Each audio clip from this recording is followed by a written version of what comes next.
Naand mense, dis Japie hierso. Ja, ek wil praat oor hierdie video van hierdie jong lad en hy is een van die beste sprekers wat ek al teëgekom het. En in 5 minute som hy op hierdie tydlyn van ons. Iets wat my sal sê maar 'n halfuur vat, som hy gou-gou vir jou op, som in 5 minute. Maar luister gou na hierdie video en na dit gaan ek net 'n paar dinge sê. En ja, geniet dit. Maar hierdie som op hierdie tydlyn van ons en wat aan die gang is en in 'n mate ook Lucifer se plan. Ek het video's hier oor Lucifer se finale plan wat julle kan gaan kyk in Afrikaans. Nou so hierdie is nou Engels, so ek hoop julle verstaan wat hy sê. Like, our timeline's a complete mess. We don't have any idea when we are, never mind where we are. It's all just a complete jumble, and it seems like the only realistic reason for such a convoluted effort to convince us we're in tribulation and to hide histories is probably to hide Jesus.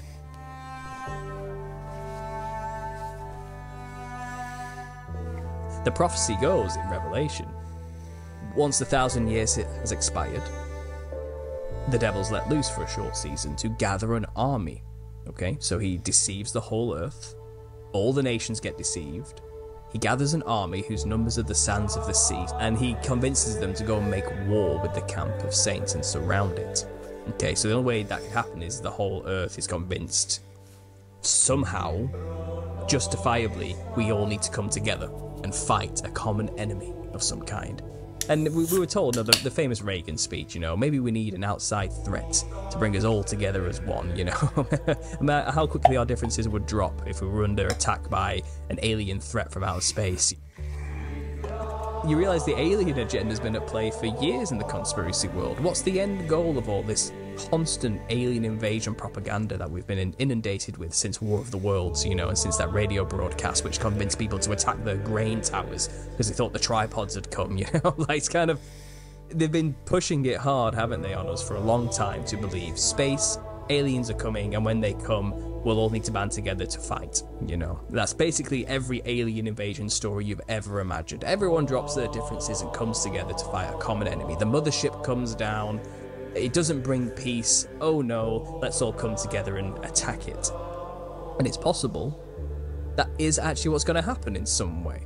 New Jerusalem, the floating city from heaven, where Christ reigns on his throne, may become visible again in our near future. Maybe it hits the coast of Siberia finally, because it's been moving. The magnetic North Pole has been moving, you know.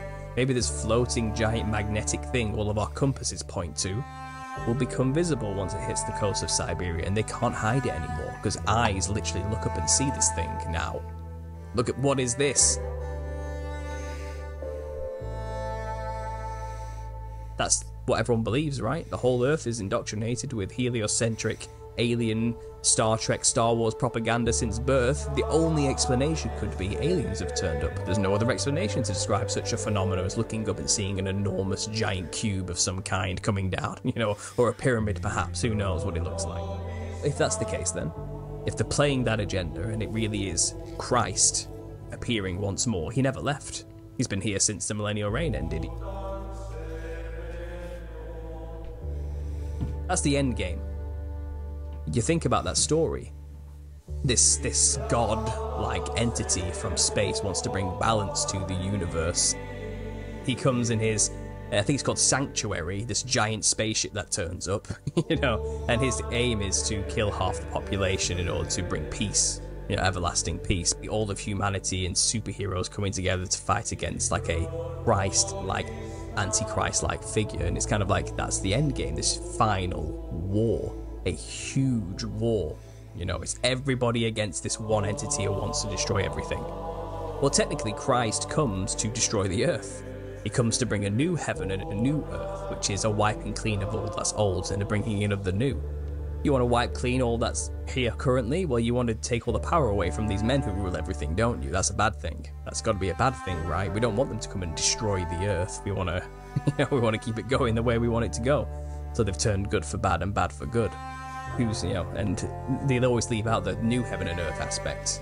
But it's kind of this idea that, yeah, Jesus comes to destroy the earth to make it better, but they'll just say aliens have come to destroy the earth. Everyone quick get together, you don't want to end everything we've worked for, do you? You want to stop the progression of humanity. And it's just, I know I'm weaving a narrative here, but you realise this whole Christ millennial reign thing, the Gog-Magog war, the surrounding of it can all explain why we even have an alien agenda. What would be the point? This explains why so we're deceived when he finally inevitably appears again, and they can't hide the fact he's still here anymore. They need a story, they need something to cover it up.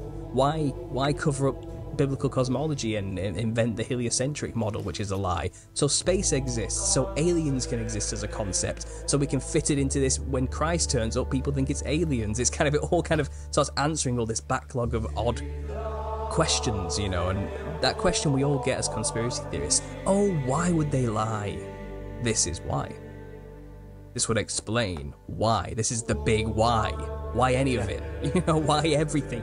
Why lie about everything? Because they need a false narrative to cover this big deal up. Christ was here for 1,000 years. He'd already ruled and built a perfect world of peace. We're squatting in its remains.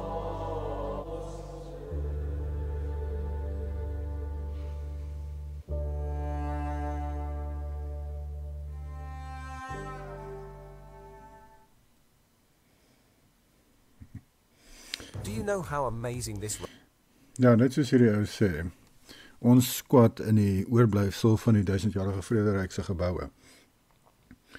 Maar soos hy sê ook, die narrative, dit wat hulle vir ons wys in die media, in die flieks, dit is Lucifer se idees, wat hy deel met hierdie directors van hierdie flieks, en om vir hulle te sê, dit moet hulle insit in die flieks, dit moet hulle uitbeeld as goed, en dit moet hulle uitbeeld as sleg. En net soos hy hier so sê, hulle doen die teenoorgestelde met dit. Dit wat goed is, eintlik, maak hulle sleg in die fliek, en dit wat sleg is, verhoog hulle en maak hulle goed. Soos met hierdie Endgame fliek van die superheroes, Endgame. Presies dieselfde idee, soos wat hy gewys het. As Joshua terugkom op sy vleiende stad, wat ons ook van lees in 2 Esdras 13, dan gaan die gouvernmente en Lucifer gaan vir mense sê, dit is aliens, val dit aan, dit is evil, dit is sleg, hy wil julle doodmaak, hierdie alien ship, hulle wil julle aanval en julle doodmaak. Dit is die storie wat hulle gaan spin. En hulle het nou hoeveel flieks gemaak hier oor, die mense is klaar gebreinspoel.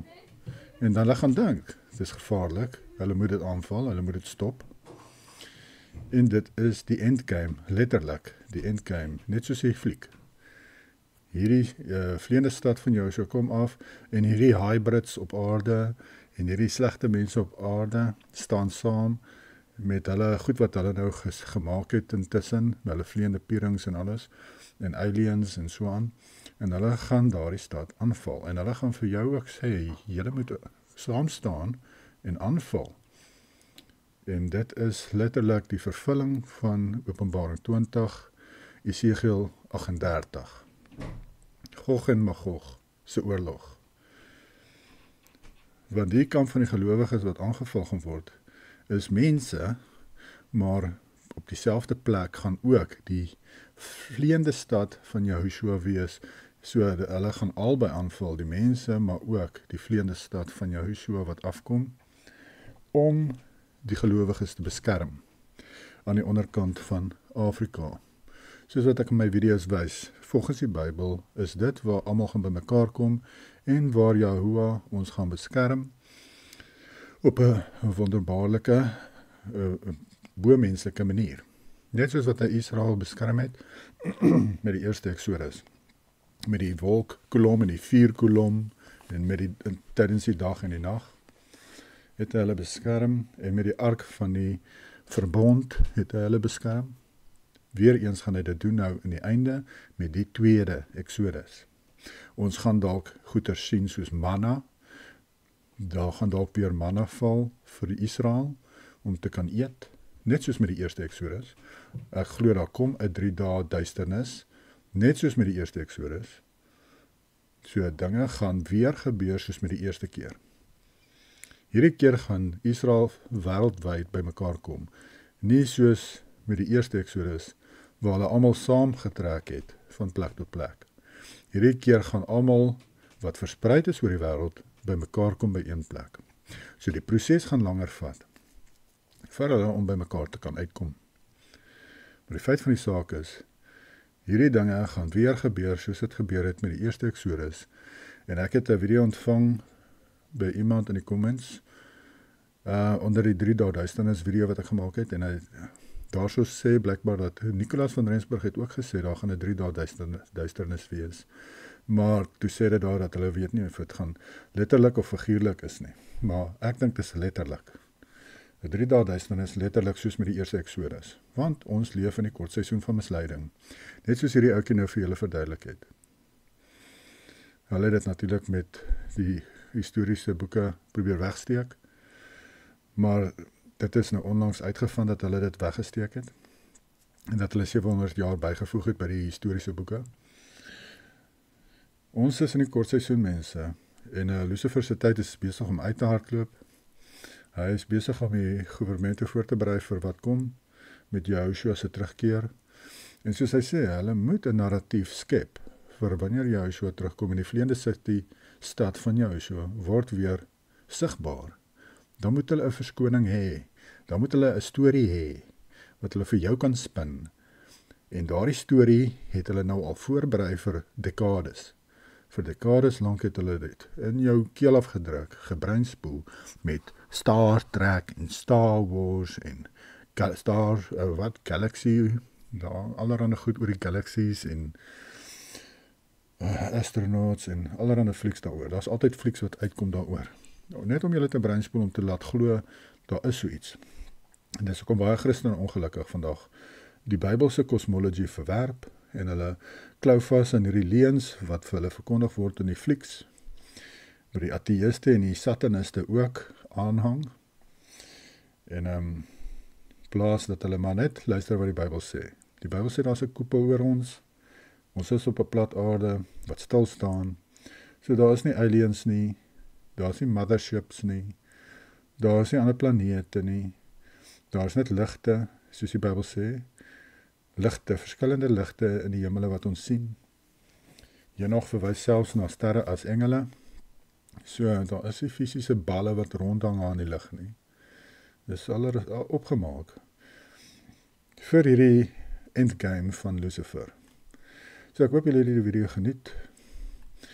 Ja, die ouetjie, soos ek gesê het, baie vinniger opgesom as wat ek kan. Ja, hy's 'n goeie spreker, gaan kyk gerus sy kanaal. Hy het goeie video's. Understanding Conspiracy.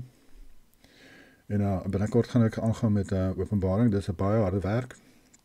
En soos wat ek tyd het, doen ek my studies en sit die goed bymekaar wat ek wil aan julle voorlê van Openbaring. En ja, geniet julle aand. Bye.